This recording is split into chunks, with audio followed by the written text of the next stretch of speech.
Good morning. I'm Julio Sainz along with Mauricio Riveros. Today we'll meet Chris Bolanos, owner of C&B Repairs, and hear about his passion for keeping customers happy. We hope you will be inspired. Celebrating leaders in Rochester's unique and vibrant business community. We'll meet entrepreneurs whose passion and perseverance have helped push through life's challenges. Join us as we share their stories and journeys to success. It's time to be inspired.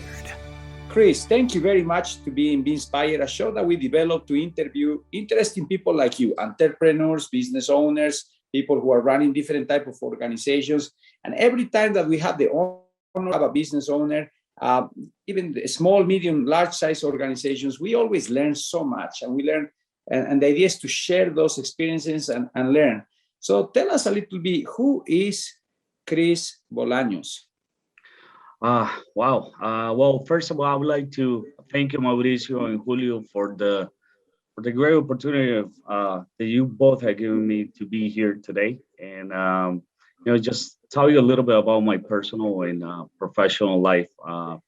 Hopefully, some of these experiences can actually inspire, same as so many other leaders and entrepreneurs here in the area of Rochester. So once again, thank you for the opportunity.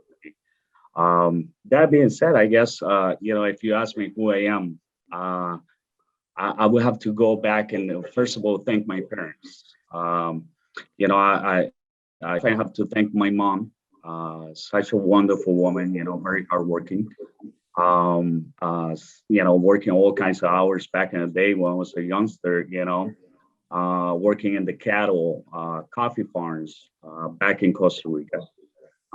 Same thing as my father, very hardworking man. I mean, at the time he was here when I was a little kid, he was here in Rochester, working. He had his own business. He had a roofing business. That's why I was able to actually learn the trade. But at the time, I mean, same thing. He was working 80, 90 hours a week. Doing all kinds of work to be able to provide for the family and raise his kid. And that's the first thing that comes to mind. I definitely want to thank my parents for who I am today. And it just so many other things that go hand with that. I mean, when I moved here from Costa Rica to Rochester, first of all, I did not know how to speak any English at all, not a word. I feel like a lot of us being in that situation. It's not easy. Especially from Costa Rica, you don't have any friends. You don't know how to speak the language, and before you know it, you're in high school. That leads you to the fact. Well, first of all, I would like to point out the fact that nowadays a lot of teachers are taken for granted. Here in the area of Rochester, and teachers actually have a great commitment and a great opportunity and responsibility to actually mold the kids and help them out. I was very lucky when I first came here because, I ended up going to Pittsford Mendon High School. That's why I graduated from. And like I said, I was very lucky to run and have, great teachers that were able to mold me and help me out through tough situations. Not only that, but then the fact that, they got so many different programs out there that you can actually enroll yourself in. For example, I used to play soccer back in the day when I was younger. I could actually run. Nowadays I can't run for my life. But I used to play soccer. I had a great soccer coach. His name is actually Mark Hurdy from Pittsford Mendon High School. And, he taught us so many things. I mean, forget about the soccer part of it. He taught us that we needed to be responsible. You needed to answer your emails. You needed to answer your phone calls. You needed to show up on time. You needed to, they teach you how to share, for example, by passing the ball. They teach you that you got to work hard. Day in, day out, in practice. And all that hard work at the end pays off. you have, you work hard and you get your payoff. For example, when I was a senior, after working for 3 years constantly, in practice, we became New York State champions. It was amazing. It was an amazing experience. But that was because we worked very hard towards it. Nothing comes easy your way. You got to work for it. Yeah. So, Chris, tell us a little bit about what your business does and how you decided to start your own business doing that. Right. I mean, starting your own business, I guess it comes out of necessity. If you want to make it in life, if you want to be successful, if you want a better living for yourself, and you think and you believe in yourself, I mean, there's nothing that's going to stop you, especially here in the United States. The sky is the limit. As long as you try to do things right, the work is going away. For example, I mean, we try to focus on the fact that obviously there's different seasons here in Rochester, so we try to provide different services for every season. I mean, in the spring, we provide corroration and lawn rolling. In the summertime, we do asphalt and roofing. And then in the fall, we do gutter cleaning and also corroration. So, in the winter time, we do not provide any services, but, we try to cover most of the year, So we try to accommodate our services towards the necessities of customer. That's what we've been trying to focus on the past few years, for us has actually worked very, very well. That's a very smart way to go in the business. You accommodate your services depending on the season. You understand the flows of the demand and try to, really provide the services according to that demand. Now, how you build teams, because the industry has been, very difficult to acquire good talent. Really, right now there is a lot of people who don't want to work for many reasons.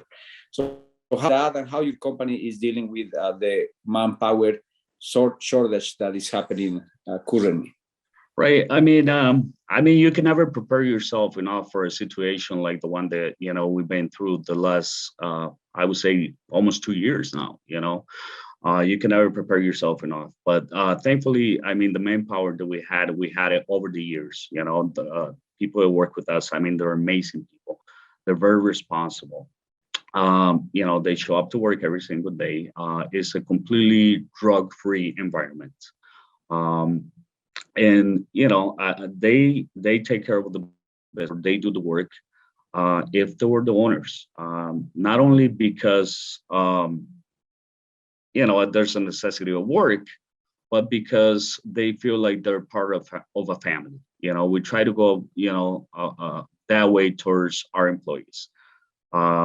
They're part of the business, and if they take care of the business, then they're all gonna have work, and we're all gonna be happy at the end of the day. But mainly the fact that they've been with us for such a long time now, and that stability has given a sense of empowering themselves towards the work. So that's why it has worked very well for us, and we've been able to actually maintain. The other fact is that, a lot of people with the pandemic, they're being home. So for us in our industry, I feel like people want to see their home, now they have a little extra time, or they want to fix things up in the house, around the yard. I mean, they want to be outside. They want to be able to enjoy. So, being affordable and being able to provide the services towards the supporters has been a plus for our business, without a doubt. I mean, like I always say, you can never try to become a millionaire out of one customer. You got to be fair. You got to be loyal to them. Otherwise, I mean, people know. And I mean, nowadays there's so many other things that that you can look around. For example, you can pretty much Google anything nowadays. I mean, that's a great resource for customers, and so they can actually, take care of their interests.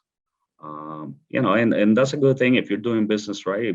If you're charging what you should, then that's a great resource. So by all means, use it. So technology is changing everything so much. Right. How do you use it in your business? You were telling me earlier before the show that you actually use satellites for some of the roofing and things. Yeah, for example, in the roofing industry is in certain type of houses or residential homes. I mean, they're very, very steep and dangerous. So, for example, we use EagleView. EagleView is a program that you can go online. It's an app. You can download it, put all the information, the customer's information in there. It will tell you exactly the amount of squares that are going to be needed in order to actually get the job done. Now that protects me, as a provider, the job that I'm going to be giving out. It protects me because I'm not going to be charging more money than what I should be charging. And I usually what I do the EagleView, I do the printout, I sit down with the customer and I show the customer the printout of the EagleView, and that way the person will know exactly how many squares of shingles are going to be needed in order to actually get the job done, protecting their interests and my interests as well. So that's a beautiful thing, and that's a beautiful tool that we can use nowadays. I mean, back in the day it was a little bit harder. So, without a doubt, technology has come around in a very good, positive way for, I feel like, for the majority of the industries. Thank you so much, Chris. We'll be back with more after these messages.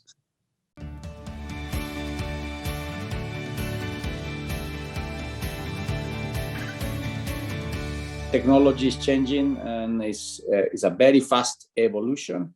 And I think every business needs to change and accommodate and use the best of the possibilities around technology. So now, Chris, in terms of your people development, you mentioned you have co-workers that worked many years with you. You have built those relationships. What's the key for employee loyalty? What are the things that have you used to be able to build that beautiful trust that you are mentioning before? What are the keys? Because a lot of people sometimes struggle to build those teams. What are those keys for you? Well, basically, to me, is you got to treat people the way that you want people to treat you. You can never go into a job site and I mean, we're all humans. We all make mistakes. So you just got to be knowledgeable about dealing with people. I mean, we all got different situations, either work or home. And yeah, I mean, a lot of people say you cannot bring to work until you get a home, but that's not the case. I mean, like I said, we try to be a family, and I care about you if you have any problem about, at home. I'm going to tell you, what do you need? What can I do for you? How can I help you?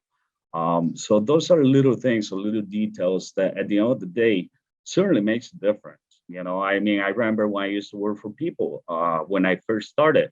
If they mistreated me because, a small little detail was not done the way that the owner of the business wanted, there's different ways to come across, and just trying to be sensitive about how you deal with that problem at the moment, especially in the industry of construction, roofing, I mean, you have the sun in your face, 85 degrees, 90 degrees, people, it's rough, it's tough work.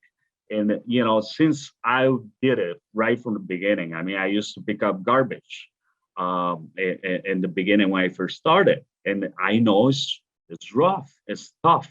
So I can certainly identify with the workers when they're out there and they're trying to get the work done. You got to be able to be sensitive about those little details. So to me, that has worked very well, for our business. Now. So how do you, for those that might be listening and thinking about starting their own business, I think even if people have a special talent or a gift, they're like, well, how am I going to find customers? So what advice would you give people as far as how to find customers, how to reach customers. Right, exactly. I mean, well, first of all, when you go into a job, like I said, try to build up a relationship, with a given customer. Try to be, because and do a good job. I mean, especially when you first start, try to be very detailed. Details make a huge difference. Try to point out little things to the customer. Even if you made a mistake and you notice it, let the customer know that you found that mistake and you're there and you're ready to fix it. I'm sorry, I apologize. I just noticed there's a little thing, and point it out to the customer. I mean, as far as start out with trying to get customers, I mean, in the beginning, business cards. Try business cards. I mean, Facebook. Little things like that in the beginning make a huge difference. I mean, just trying to get your name out there. If you do a good job, word to mouth, it travels very quickly.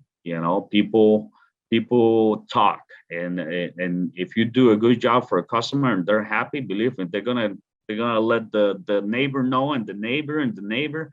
It's just a chain at the end of the day, But that's pretty much the way that has worked for me. Doing a little bit of propaganda. Once you start and you have a little bit of money, set aside, try to pay for a little advertising. It certainly helps, especially nowadays, people are home. A little magazine, stuff like that, certainly helps a lot. Mm-hmm. That's so important, Chris. And where do you see your company, let's say, in 5 years from now? Right. Well, I mean, obviously, what we all hope for is just keep on growing. Having a database of customers, just increasing year by year, and that's what we've been finding out. The year by year, we just, it keeps growing. It's just a beautiful thing, So 5 years from now, hopefully we have twice as much clientele, and just try to provide the best service possible for the customers in the Rochester area. And like I said, that goes hand with hand with being loyal, being trustworthy. I mean, my grandfather always used to say, you do what you say what you do. And I live by it. I'm very old fashioned, and if I got to shake your hand for instead of having a contract, I'll be happy to do it. But that's what I love about this business. I mean, there's so many different type of people that you can meet out there, networking, customers that are absolutely amazing, and they just try to help you out, year after year. One last quick question. Managing a business and doing all of that. Do you have any tips for potential entrepreneurs about managing your time? Do you have any apps or any tricks you use to try to manage your time? Right. Well, honestly, for me, it was very tough in the beginning, because I really didn't have any experience. Well, my father helped me out a lot. So he, that was my tool in the beginning, just being able to talk to him and just teach me little tips here and there. But it's a little bit complicated. My recommendation will be, I mean, there's so many organizations out there here in the Rochester area that you can always go to and talk to them, and I believe some of them are completely free. So that's a great tool. It's out there. Definitely use it. Or, I mean, there's a lot of business owners out there, such as myself, that, if you're trying to start a business, please be happy to get in touch with me, and or anybody else, and I guarantee you that they will help you. I mean, it's not about the competition, it's about the services that we can actually provide for the people out there, the customers, and the best service possible. So if that means that I gonna have some more competition, please, by all means. So that's pretty much my tip. But with that, for me, it was a little bit tough in the beginning. But like I said, I mean, there's so many tools there that we can use nowadays. Just go online, look it up, Google it, talk to people. Like I said, you in this life, you got to be able to listen. If you listen, you're gonna be able to learn from other people and know more than you. So, Chris, really, thank you very much. It's really refreshing to see a business owner who has a clear passion for his people, for the clients, who is looking to provide good quality work, and that's so important, especially in the construction industry. Thank you again for your time. I am sure that we will have you in the future. We wish you the best in your program. Thank you in your company. Have a good day. Thank you so much, Mauricio and Julio. This was a great opportunity, and I really hope that I was able to inspire a little bit, you know.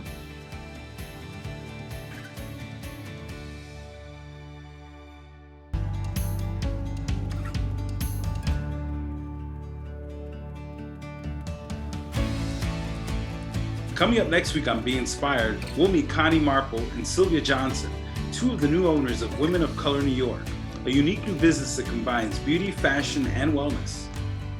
To watch today's episode and the complete interviews of our guests, go to rochesterfirst.com/beinspired. For more great talk with Rochester's entrepreneurs, listen to Bodette 97.1 Saturdays at 9 a.m. For Mauricio Riveros, I'm Julio Saenz. We'll see you next week on Be Inspired.